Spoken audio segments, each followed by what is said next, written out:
Hello and welcome to Scottish Car Enthusiasts and Trains TV. And it's our Bring Back Max Power series part 7, where we're taking a look at the August 2002 edition of Revs Magazine. So why not grab a brew and have a read along with myself. So we left off at this Vauxhall Corsa, Raising Arizona. So this is Add the Right Stuff, and you can still make a combat kit look wicked. Carl McDonald's limited edition Corsas got it all. So why don't we have a look at the tech spec on this Corsa.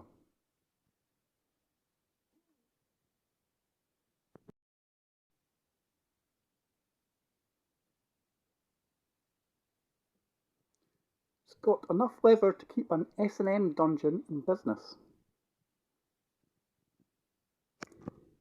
And we'll just move over.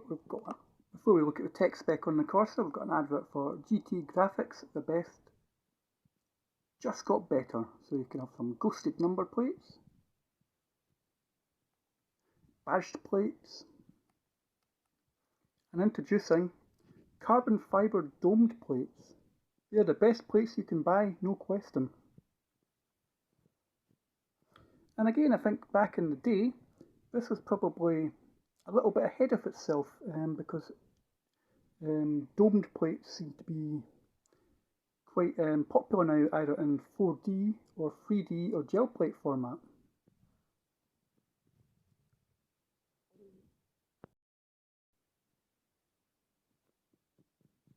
It clocked an ear effing 149 decibels. So let's have a look at the tech spec.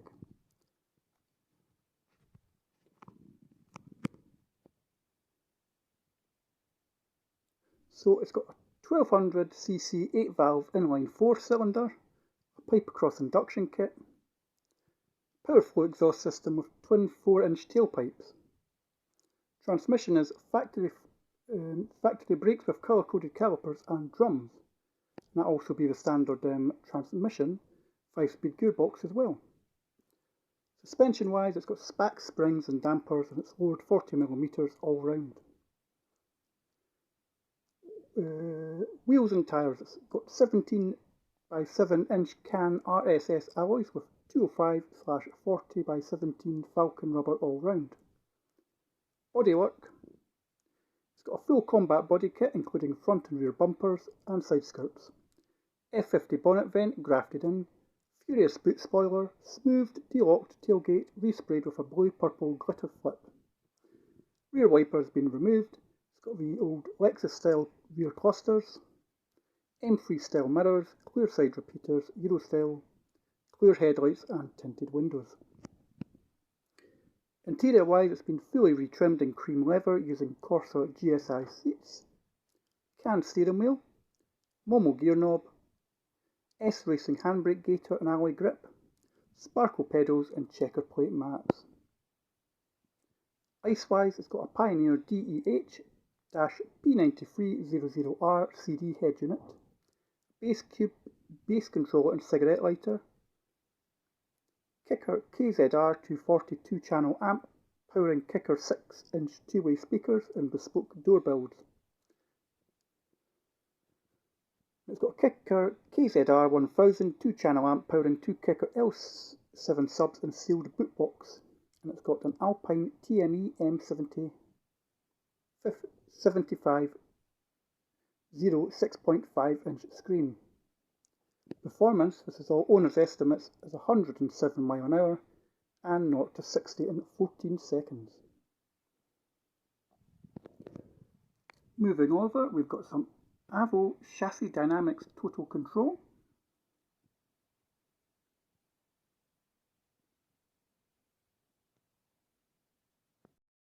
Then we have an advert for its sister title, Max Power,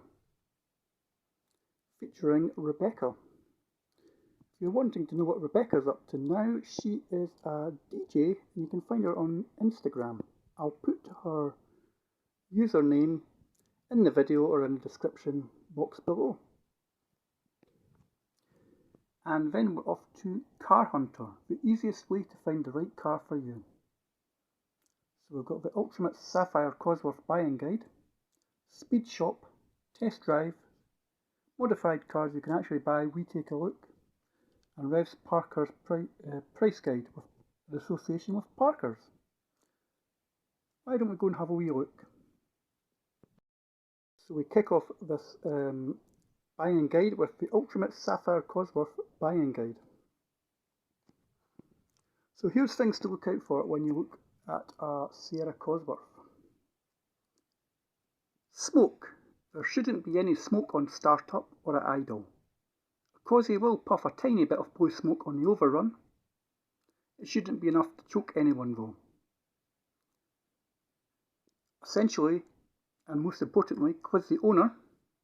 Ask the current owner what fuel and oil they use. It must be super unleaded and fully synthetic oil. But beware of 0W/40 oil, which is too thin for a Cosy. A 10W60 or 15W/50 will be the best. Exhaust. Standard exhaust is complicated and expensive to fix. Aftermarket pipes are common, but make sure it's a decent one. Clutch. A hard-driven Cosy will get through a clutch in 35,000 miles, and it's a big job to replace. On the test drive, accelerate hard and watch for the revs rising without the speed going up to indicate a worn clutch or clutch slip. Head gasket. If there's a Cosy weak spot, it's the head gasket. They last about 30 to 40,000 miles. When they go, the signs will be water in the oil, white guns on the dipstick and on the bottom of the filler cap, oil in the water, rainbow colours, and muck in the reservoir. Antifreeze stains down the block under the exhaust manifold, visible from under the car. Often, a blown head gasket will pressurise the cooling system and bulge out the bottom of the radiator, so look to see if it's a funny shape. Oil light. When you start the engine from hot or cold, the oil light on the dash should go out instantaneously. Oh, I can't say that. It should go out instantly. That's better. If it doesn't, then the crankshaft could be worn and the oil pump has been shagged. That's a £4,000 plus engine rebuild. Using the wrong grade oil can make the oil light slow to go out, but it won't be doing the engine much good. History. This is essential as well. Call the HPI register as soon as you've got half an interest in any Cosworth you're looking at. See if you can get hold of any previous owners. By calling directory inquiries. Well, at the time this was written, you could do that, but unfortunately now due to GDPR, you're probably not going to be able to call previous owners unless there's maybe details in the car. But if you do manage to get hold of your previous owners, ask them what the mileage was when they sold it and if there was any distinguishing marks or any dodgy incidents in the car's past. VIN plate. Make sure it's a real Cosworth and not some reshelled dog like an LX.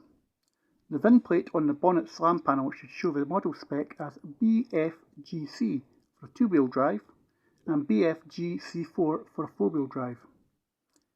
Check that the chassis number matches up with the number stamped into the floor to the right of the driver's seat under a plastic cover.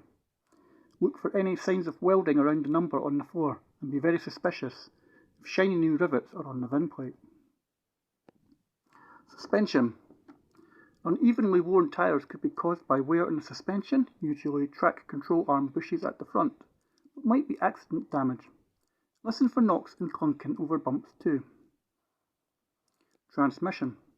Make sure all gears engage without crunching. The four-wheel drive transmission will make a bit of extra noise, but there shouldn't be any nasty grunting or whines. Turbo. If there's a noise like a police siren at 3000 RPM, then either you're in a lot of trouble, which is common in a Cosworth, or the turbo bearings are on the way out. Pull the turbo intake pipe and reach in to spin the turbo vanes. They should spin easily without any back and forwards movement. A bit of side to side movement is okay.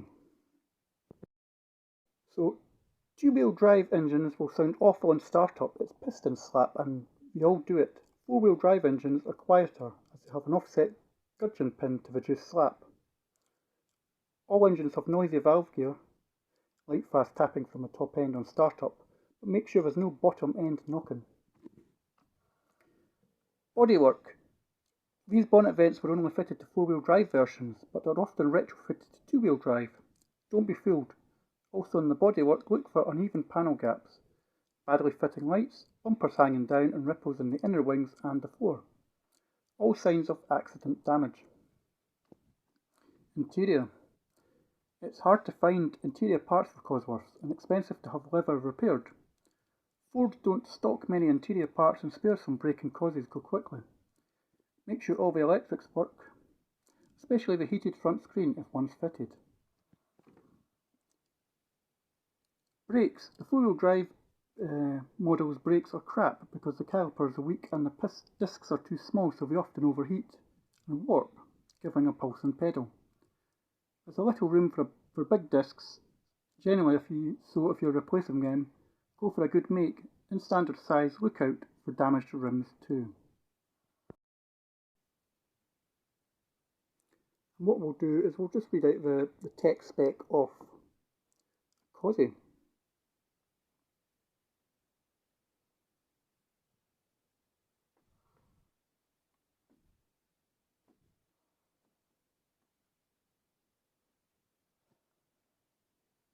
So this is the tech spec on a Sapphire Cosworth. Top speed of 151.4 mile an hour, 0 to 60 in 6.1 seconds. Power is 204 brake horsepower at 6,000 RPM. Torque is 205 feet-pounds of torque at 4,500 RPM. If you're looking to buy a four-wheel drive Cosworth, the top speed is 150 mile an hour. 0 to 60 is 6.6 seconds. Power is 220 brake horsepower at 6,000 RPM. Torque is 214 foot-pounds of torque at 4,000 RPM. Engine-wise, it's a 1993cc inline 4 cylinder double overhead cam, 16 valve fuel injection turbo. Wheels driven, front and all on a four-wheel drive. It's got a 5-speed gearbox. Suspension-wise, from standard, it'll be McPherson struts, coil springs, anti-roll bar rear, trailing arms, coil springs, telescopic dampers, and an anti-roll bar. It's hard to believe it when you've got a Sapphire Cosworth. Your wheels were 15-inch wheels, and tyre sizes would be 205 by 50 by 15. You've got front ventilated discs and plain discs on the rear. Dimensions, overall length is 4,460mm. It's 1,700mm wide, and height-wise it's 1,376mm. So that is the ultimate Cosworth buying guide for a Sierra Sapphire. So this is the ultimate Sierra Cosworth. And here is just a couple of owners at the time who owned Cosworths. And prices back in 2002 and what to expect to pay. And what would be Cosworth's competitors be at the time? So you could have chosen a Subaru Impreza, a Vauxhall Corsa Turbo, BMW M3, or a Lancia Delta Integrale. And we're going to finish on this advert for tonight. So it's called Get Your Kit On, and this is for pi.co.uk, so it's PI Springs.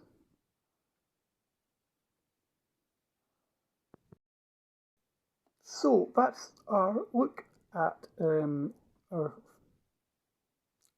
this August 2002 edition of Revs Magazine. We'll be back in a couple of days' time where we're going to finish off this this current series and looking at Revs Magazine, where we're going to look at what 5 cars we might buy or would have bought back in 2002. looking at the speed shop. So for a moment, I'd just like to thank you for watching this video. Don't forget to like and subscribe at Scottish Car Enthusiasts and Trains TV, and I'll catch you in a future video soon. Farewell.